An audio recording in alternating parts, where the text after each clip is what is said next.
نحمده ونصلي على رسوله الكريم أما بعد فقد قال الله تعالى في القرآن المجيد والفرقان الحميد أعوذ بالله من الشيطان الرجيم بسم الله الرحمن الرحيم ألف لام را تلك آيات الكتاب المبين إنا أنزلناه قرآنا عربيا لعلكم تعقلون صدق الله مولانا العظيم.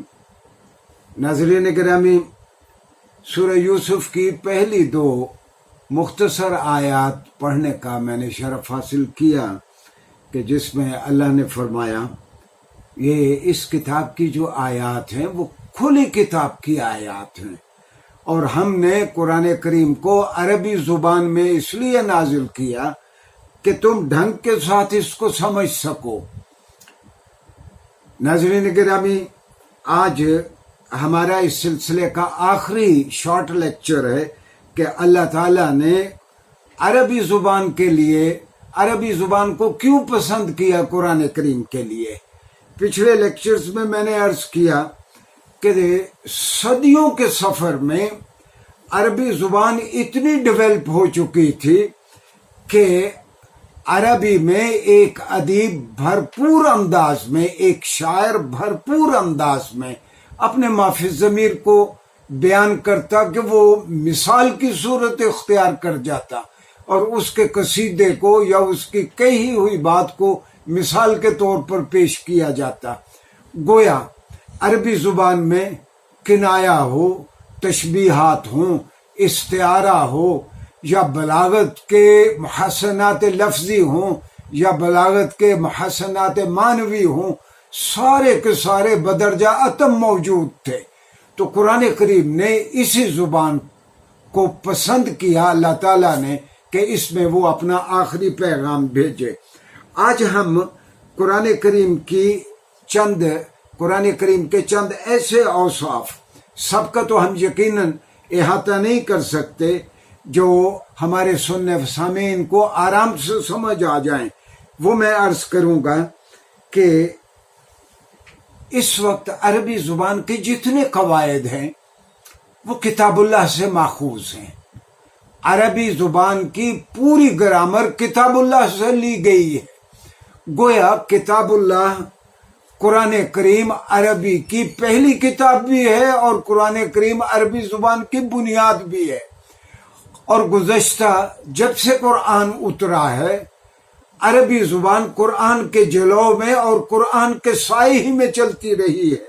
ایک اور بات میں عرض کر دوں کہ عربی زبان کے جتنے الفاظ ہیں وہ کسی نہ کسی خاص وزن یا ایک میٹر پہ آتے ہیں، اور یہ جو اوزان یا یہ جو میٹرز ہیں یہ سارے قرآن سے ہم لیتے ہیں. میں اس کی صرف دو مثالیں عرض کرتا ہوں.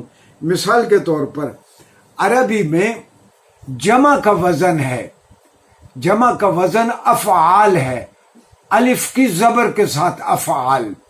آپ دیکھ رہے ہیں یہاں کہ عربی میں سر کی جمع اسرار، شعر کی جمع اشعار، حر کی جمع احرار، لطف کی جمع الطاف، برن و بارن کی جمع ابرار. یعنی جتنی جمع ہوں گی افعال کے وزن پر وہ الف کی زبر کے ساتھ ہوں گی. ہاں، اور جتنے مصدر یا ناؤن ہوں گے وہ الف کی زیر کے ساتھ ہوں گے. یہ مثال کے طور پر اسلام، احسان، انکار، اقرار، اکرام. یعنی افعال کے وزن پر ناؤنز آئیں گے اور جتنی بھی جمع ہوں گی وہ افعال کے وزن پر ہوں گی. میں نے اپنے تئیں بہت پڑھے لکھے لوگوں کو اسلام آباد کہتے بھی سنا ہے، جو قطعی طور پر غلط ہے. حقیقت یہ ہے کہ اگر بنیادی عربی قواعد آ جاتے ہم کو، وہ بہت معمولی سے قواعد ہیں، 4-5 لیکچرز میں عام آدمی کو سمجھ آ سکتے ہیں. اس سے ہماری اردو زبان کو، قومی زبان کو، جو پاکستان کی وحدت کی رمز اور راز ہے، اس کو بھی فائدہ ہوتا. اردو زبان ڈیولپ ہوتی. اور جب میں اردو بول رہا ہوں آپ کے سامنے، کم و بیش میں عربی کے 60% الفاظ استعمال کر رہا ہوں. ناظرین گرامی، ایک اور چیز کی جانب میں اشارہ کر دوں کہ میں نے عرض کیا تھا کہ عربی زبان سامی زبانوں کی ماں کہلاتی ہے. حضرت نوح علیہ السلام کے 3 بیٹے بہت مشہور ہوئے، سام، حام اور یافس. جو حضرت سام تھے، حضرت سام کی اولاد میں یہ تینوں ابراہمک ریلیجنز آئے. حضرت ابراہیم بھی ان کی اولاد میں تھے، یعنی جوڈائزم، کرسچینٹی اور اسلام. یہ تینوں مذاہب اب سامی مذاہب یا سیمیٹک ریلیجنز کہلاتے ہیں. اور ان مذاہب میں بولی جانے والی زبانیں بھی سامی زبانیں کہلاتی ہیں، جن میں سے اس وقت صرف 2 زبانیں ہمارے سامنے ہیں. ایک عبرانی ہے، جو قدیم عبرانی تو مر گئی، جو آج کی عبرانی یہودیوں نے اثر نو جو اس کو تازہ کرنے کی کوشش کی. دوسری عربی زبان ہے جو اپنی اصل صورت میں موجود ہے. ان سامی زبانوں کی ایک خوبی یہ ہے کہ ان پہ اعراب لگائے جاتے ہیں، ان پہ زبر زیر پیش یعنی واول سائنز لگائے جاتے ہیں. میں ایک مثال سے عرض کرتا ہوں کہ جب عجمی بھی مسلمان ہونے لگے تو حضرت علی رضی اللہ عنہ کے سامنے ایک مسئلہ پیش کیا گیا کہ فلاں عجمی قرآن کریم کی فلاں آیت کو یوں پڑھتا ہے. کس طرح وہ پڑھتا تھا کہ ان اللہ بریء من المشرکین ورسولہ حکم بدہن.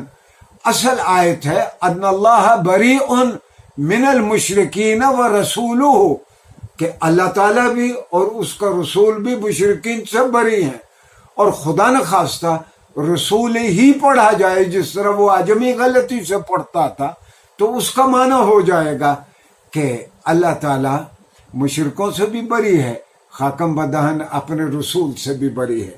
تو سیدنا علی کرم اللہ وجہ الکریم نے ابو الاسود الدولی 69 ہجرہ میں یہ فوت ہوئے، تو انہیں کہا کہ یہ قانون وضع کر دو، لکھ دو کہ فاعل کے اوپر عربی میں پیش ہوگی، مفعول کے اوپر زبر ہوگی، مضاف الیہ کے نیچے زیر ہوگی.